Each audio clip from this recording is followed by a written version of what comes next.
La force de la promesse. Lorsqu'on parle de la force, on voit une certaine puissance.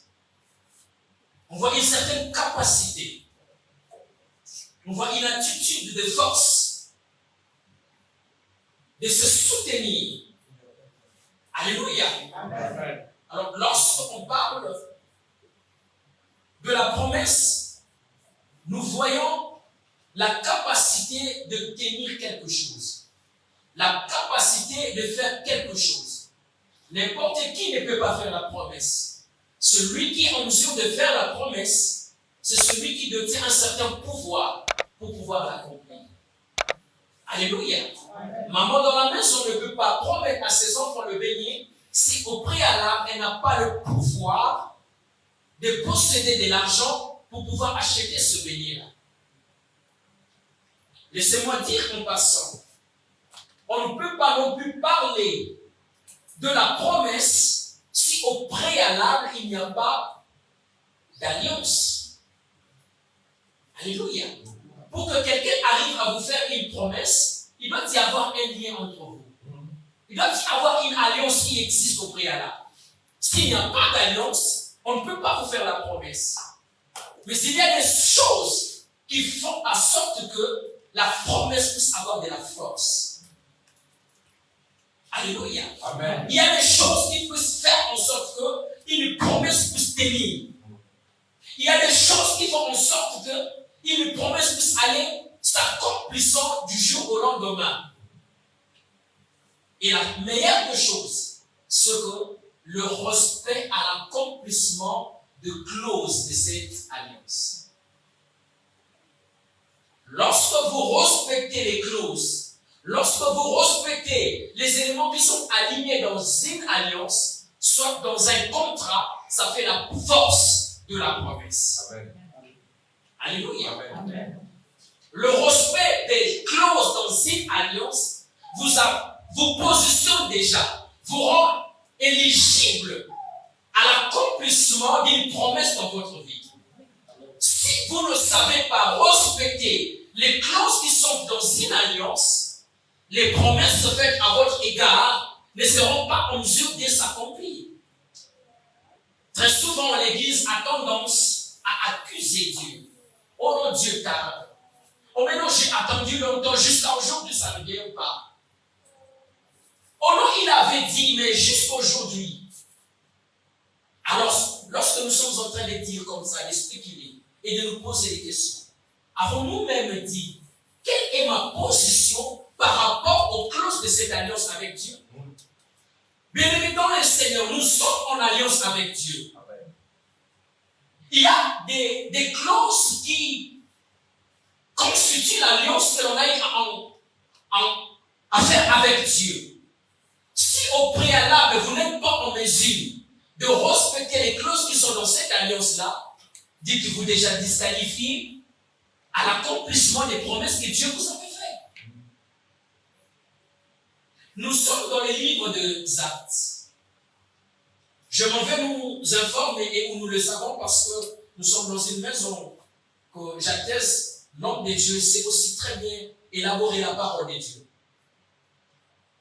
Je nous informe que le livre des Actes aux apôtres, celui qui l'a écrit, c'est un médecin, Luc. C'est également lui l'auteur à l'évangile de Luc, évangile selon Luc. Il a écrit le livre des évangiles selon Luc, parlant à l'intérieur d'un Dieu qui est venu vivre au milieu des hommes. Et ce livre de Luc, de l'évangile selon Luc et des actes des apôtres, il adresse à une seule personne. Dans le livre de Luc, il est en train de parler de Jésus, fils de Dieu. C'est-à-dire un fils de Dieu qui est venu habiter au milieu des hommes. Dans le livre des actes, par contre, là, il est en train de relater la vie des apôtres. Il est en train de relater la vie des apôtres dans la mission que le maître leur avait confiée. Donc vous conviendrez avec moi, le médecin Luc a pris le soin de pouvoir faire d'abord d'un côté dans le livre de Luc l'étude de la divinité et ensuite dans le livre des Actes l'étude de l'humanité. C'est-à-dire le divin et l'humain, ce sont ces choses qui font le royaume de Dieu. Quelqu'un me donne les mains. Amen. Le divin et l'humain, ce sont ces choses qui font le royaume de Dieu. Amen. On ne peut pas parler du royaume de Dieu sans la divinité. On ne peut pas non plus parler du royaume de Dieu sans l'humanité. Donc, les deux corporations se mettent ensemble pour que le royaume de Dieu puisse avancer. Amen. Voilà pourquoi un Dieu a pris la forme humaine. Ah mon Dieu. Il a pris un corps. Il est venu habiter au milieu des hommes, leur apprendre les choses du royaume. Amen.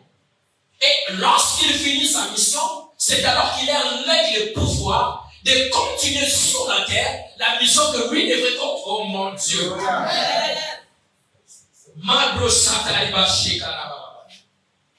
La Bible dit, comme notre cher frère vient de lire là, Théophile, j'ai parlé dans mon premier livre de tout ce que Jésus a commencé de faire et d'enseigner dès le commencement. Alléluia. Amen. Tout ce que Jésus a commencé de faire et enseigné dès le commencement.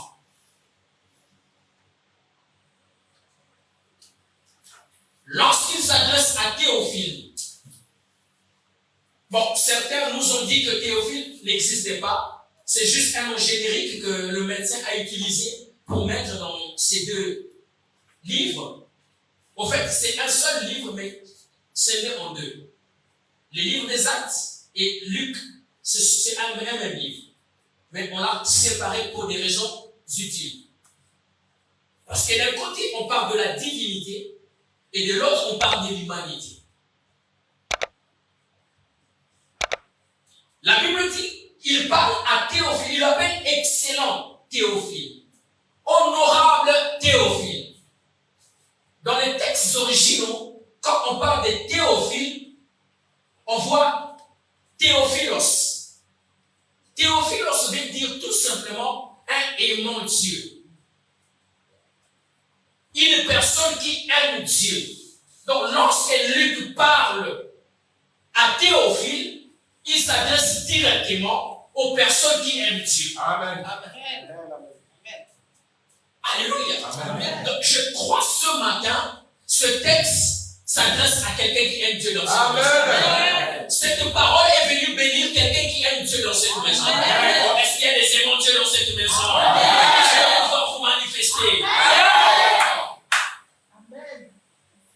Le médecin Luc est en train de s'adresser à ceux qui aiment Dieu, leur disant, je prie les soins.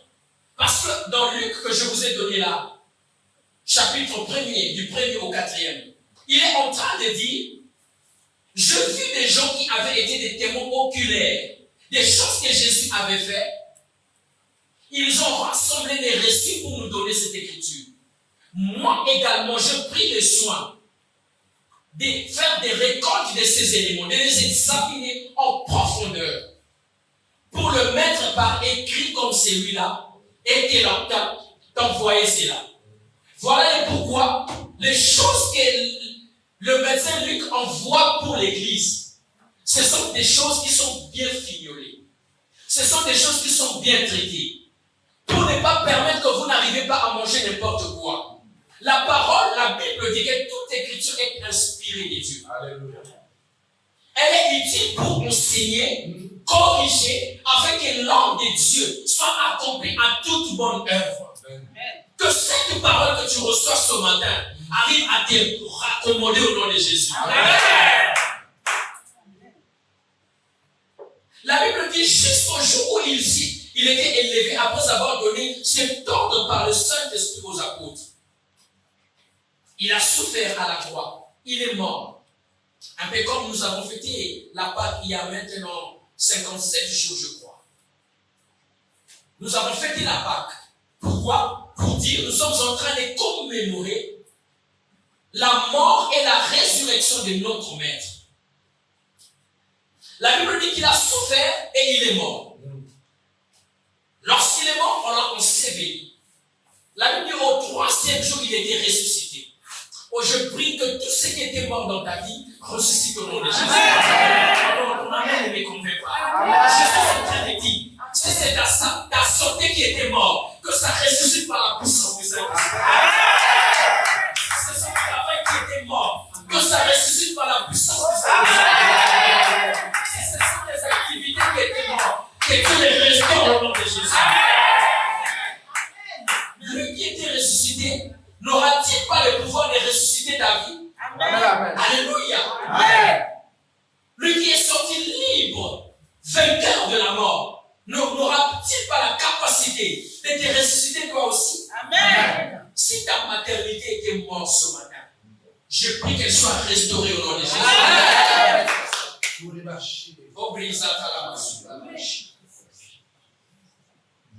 La Bible dit qu'il souffrit, qu'il nous ressuscita au 3e jour. Jésus-Christ est ressuscité. Vous allez vous souvenir, vous conviendrez avec moi qu'à la croix, il a dit quoi? Que tout.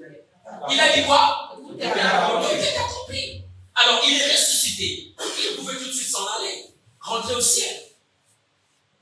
Mais la Bible dit qu'il a pris soin de rester avec ses disciples encore. Pendant combien? 40 jours.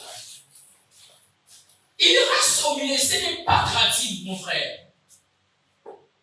Parce qu'en sa première venue, il était en train de parler des choses de la terre. Lorsqu'il vivait avec eux, il était en train de traiter des choses de la terre. Il est en train de guérir le malade.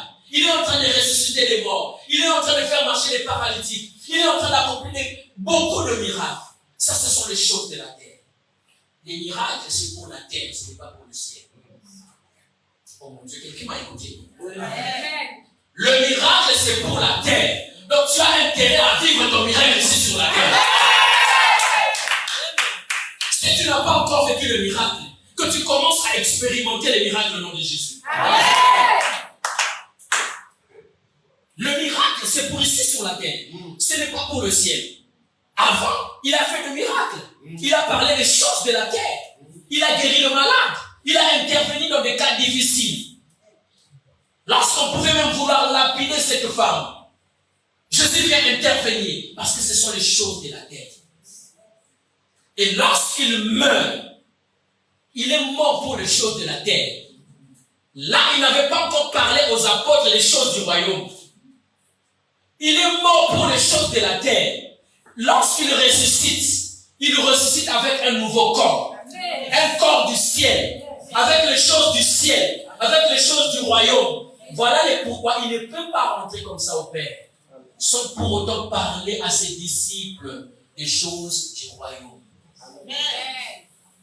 Et la Bible dit, oh mon Dieu, vous voyez les choses de la terre prennent beaucoup plus de temps. Il a fait 3 ans pour le ministère terrestre. Mais pour les choses d'en haut, ça a pris 40 jours. Je prie que les choses d'en haut commencent à fonctionner dans ta vie. Oh mon Dieu, la Bible dit, vous êtes dans les mondes, mais vous n'êtes pas de ces mondes. Quand tu vis à la vitesse du ciel, je t'interdis de vivre à la vitesse de la terre. Quand tu vis à la vitesse de la terre, les choses vont traîner. Avec les embouteillages de Dakar, les choses vont traîner. Mais si tu vis à la vitesse d'en haut, à la vitesse du ciel, tu iras, oh mon Dieu, des gloires en gloire. Tu iras des gloires en gloire. Que Dieu te fasse entrer dans cette vitesse du ciel. De ce côté, on ne me prend pas. Je dis de ce côté. Que Dieu te fasse entrer dans la vitesse du ciel. Je reviens pour vous aussi, parce que je suis béni pour tout le monde. Que Dieu te fasse entrer dans la vitesse du ciel. Alléluia. Lorsque Dieu te fait entrer dans la vitesse du ciel, tu t'es marié en un temps record. On n'a pas encore vu ton fiancé. Hein? Mais seulement dans les 3 semaines, tu viens leur annoncer. Papa, je suis en train de me marier. Dieu fait ces choses. Alléluia. Tu n'as pas encore commencé les démarches. Qui t'a dit que tous ces... Regarde, pour les choses de la terre, les choses suivent le processus normal. Mais pour les choses divines, les choses ne suivent pas les protocoles normaux. Non. Dieu n'a pas besoin de faire suivre les choses dans le protocole normal pour te faire du bien. Je prie que le divin vienne te rencontrer au nom de Jésus. Lorsque le divin te rencontre, ça te fait débarrasser des stress de la vie. Amen. Oh, tape la tête comme ça, tape la tête. Que le stress quitte. Que le stress te quitte au nom de Jésus. Alléluia. Amen. La Bible dit qu'il a pris 40 jours parlant à ses apôtres. De quoi? Cette fois-ci, pas des choses de la terre, mais des choses du royaume. Il a renseigné les choses du royaume. Il leur dit comment est le ciel. Il leur dit comment est-ce que vous allez me rejoindre. Comment est-ce que les rues sont au ciel. Comment est-ce qu'on se comporte là au ciel. Les comportements de la terre ne sont pas les comportements du ciel. Bien aimé, si tu n'apprends pas déjà ici, là, de vivre au ciel, tu vas t'asseoir comme un... Tu vas t'asseoir dans un coin quelque part au ciel là-bas sans rien faire. Voilà pourquoi la Bible dit, lorsque Paul, ceux qui n'ont pas Paul, Jean, l'apôtre Jean, la Bible dit qu'il avait été emmené en extase. Il est remporté au ciel. Il arrive au ciel, on lui dit regarde l'agneau. Regarde les lions de la tribu. Avant là d'abord,